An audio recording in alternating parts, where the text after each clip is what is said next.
Assalamualaikum warahmatullahi wabarakatuh. Langsung saja ya. Kami dari kelompok 6 akan membahas makalah tentang rencana strategi. Poin yang pertama yaitu tujuan dan sasaran organisasi. Organisasi adalah suatu kelompok orang dalam suatu wadah untuk mencapai tujuan bersama. Organisasi bisa bergerak dalam bidang seperti politik, pemerintah, ekonomi, sosial, lingkungan, keprofesian, dan lain sebagainya. Tujuan dibentuknya organisasi telah disepakati sebagai landasan pembentukan organisasi tertentu. Ada pun beberapa tujuan organisasi menurut para ahli, baik fungsi organisasi secara keseluruhan atau manfaat organisasi bagi anggota. Di antaranya, yang pertama, mencapai cita-cita bersama kelompok. Tiap anggota bergabung untuk merealisasikan keinginan atau harapan bersama para anggota organisasi. Yang kedua, mendapat keuntungan pribadi. Tiap anggota mendapatkan keuntungan pribadi dari organisasi, baik berupa pengalaman, koneksi, keahlian, hingga mendapat keuntungan secara finansial sesuai aturan organisasi. Yang ketiga, memperoleh target pada waktu yang ditentukan. Dalam hal ini, ditentukan sasaran yang akan dicapai oleh organisasi dalam jangka waktu tertentu. Yang keempat, mendapat pengakuan bagi anggotanya. Organisasi bertujuan untuk mendapatkan pengakuan bagi anggotanya. Dengan bergabung pada sebuah organisasi, tiap anggota akan berinteraksi satu sama lain, saling mengenal, dan mendapat pengakuan satu sama lain dalam ruang lingkup organisasi. Sasaran organisasi. Sasaran dapat diartikan sebagai aspirasi perseorangan atau suatu nilai yang akan dicapai melalui pelaksanaan dari beberapa kegiatan.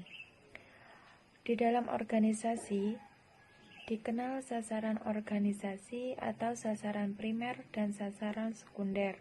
Sasaran primer adalah yang hendak dicapai oleh organisasi secara umum, sedangkan sasaran sekunder ialah yang dilaksanakan oleh unit-unit kecil dalam organisasi untuk merealisasikan sasaran primer tadi. Sasaran dikatakan baik apabila memenuhi beberapa kriteria. Kriteria tersebut diantaranya sasaran harus mengandung arti, sasaran harus masuk akal, sasaran harus menantang, sasaran hendaknya dikaitkan dengan sistem ganjar atau sistem upah, sasaran harus spesifik dan dapat diukur, dan yang terakhir, sasaran harus konsisten terhadap yang lain. Baik, saya akan melanjutkan presentasi dari Mbak Leli mengacu pada yang poin B, yakni peran perencanaan strategi dalam organisasi. Peran strategi sebagai perencanaan jangka panjang yang bersifat menyeluruh sudah tentu ini memegang peran penting dalam organisasi, di mana keberadaannya diyakini mampu membuat segala sesuatunya menjadi yang lebih baik. Hal ini mengingat bahwa perencanaan strategis dijadikan dasar untuk membuat perencanaan operasional dalam rangka mencapai tujuan organisasi. Perencanaan strategis dinilai ini sangat berperan dalam membangun sebuah sistem kerja yang mengaruh kepada pencapaian tujuan organisasi. Adanya peran perencanaan strategis yang sangat penting dalam organisasi juga dapat dilihat secara nyata dalam uraian penelitian Bapak Nugroho, di mana beliau menguraikan mengenai implementasi perencanaan strategis pada organisasi sosial, tentunya di bidang pendidikan. Khususnya pada sebuah sekolah, hasil penelitiannya membuktikan bahwa perencanaan strategis yang disusun pada sebuah sekolah dan diimplementasikan dengan baik mampu memberikan manfaat yang besar bagi sekolah tersebut dalam mencapai tujuannya. Selanjutnya poin yang C, yakni strategis organisasi. Strategis merupakan suatu kegiatan komprehensif yang menentukan petunjuk dan pengarahan yang kritis terhadap pengalokasian sumber daya untuk mencapai sasaran jangka panjang. Dalam prakteknya, pilihan strategis ini merupakan sesuatu yang kompleks dan tugas yang beresiko, di mana ada beberapa strategi organisasi diharapkan dapat menghadapi lingkungan yang kompetitif. Di sini manajer merencanakan buaran kekuatan dan kelemahan organisasi dengan kesempatan dan ancaman di lingkungannya. Adapun strategi merencanakan buaran kekuatan dan kelemahan organisasi dengan kesempatan dan ancaman di lingkungannya. Adapun strategi seharusnya dapat mendukung pencapaian misi dan tujuan organisasi. Dalam pelaksanaannya, mereka harus mengaplikasikannya pada berbagai tingkatan dalam organisasi dan memilih variasi strategi dengan baik. Berikut 3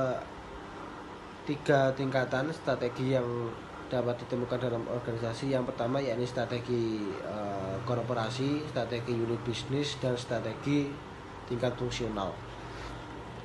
Pengimplementasian manajemen strategik di lingkungan organisasi pendidikan terdapat beberapa manfaat yang dapat memperkuat usaha mewujudkan secara efektif dan efisien. Di mana manfaat yang dapat dipetik adalah manajemen strategik dapat mengurangi ketidakpastian dan kekomplekan dalam menyusun perencanaan strategi sebagai fungsi manajemen. Secara terinci, manfaat manajemen strategik bagi organisasi non-profit yakni seperti pendidikan adalah yang pertama, organisasi pendidikan pada sekolah yakni sebagai organisasi kerja menjadi dinamis. Terus yang kedua manajemen strategik diimplementasikan dengan memilih dan menetapkan strategi sebagai pendekatannya yang logis, rasional, dan sistematik sehingga menjadi mempermudah untuk merumuskan dan melaksanakan program kerja.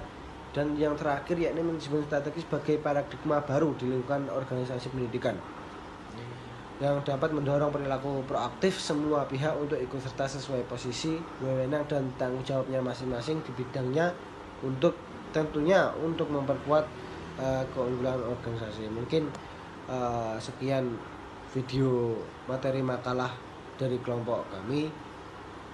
Sekian, kurang lebihnya mohon maaf. Wassalamualaikum warahmatullahi wabarakatuh.